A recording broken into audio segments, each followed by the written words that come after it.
Mission impossible. I'll tell you what's impossible. And impossible is a mission without a mission statement, without a cause, without an aim, without an undefined goal. That is what is impossible. I'm so happy that each morning when we come here, we state the mission statement.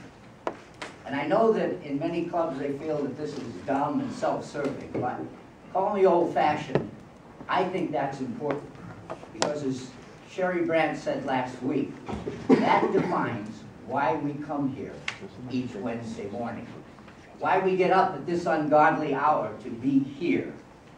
Because we have a goal. And without a goal, you cannot be successful. In fact, without a well-defined goal.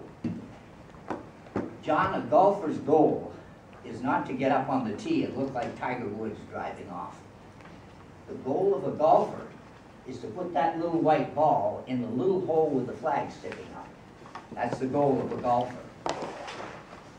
Bill, the goal of a doctor is not to be driving a $250,000 Ferrari down the street, well, it might be. It's to take care of his patients and to get them well. The goal of a basketball player, Jim, is not to dribble behind his back and throw the ball between his legs.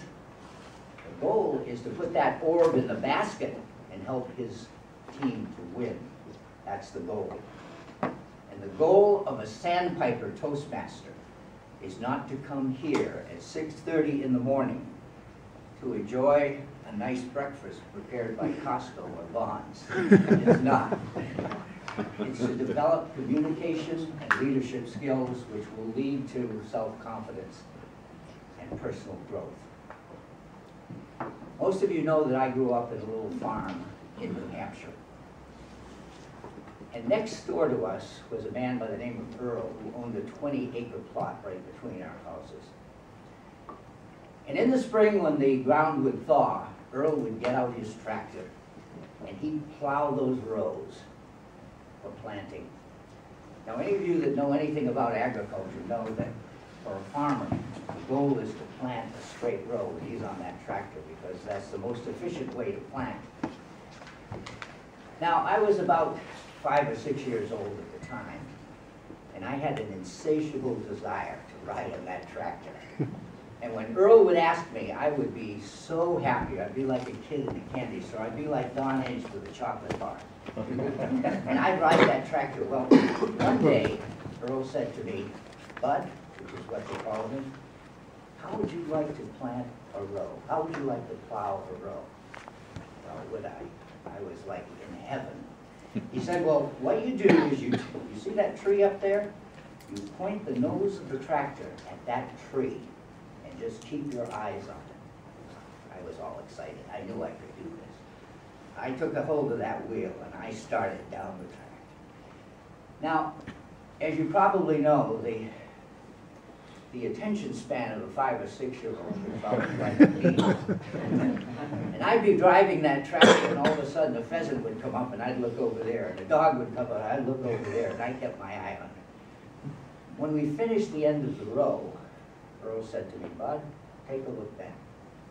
I looked back, and there were those rows, straight as an arrow. Except for one. It'd be straight and a little squiggle, straight and a little squiggle. And I felt terrible. And I know I cried because I knew Earl was going to have to plow that road again. But I learned a very valuable lesson. You need to keep your eye on the goal. If you keep your eye on the goal, you'll be successful. And strangely enough, even if you don't reach that goal, if it's an impossible dream, if you keep your eye on the goal, you'll still be better off for it. And if you don't, yours may be a mission impossible.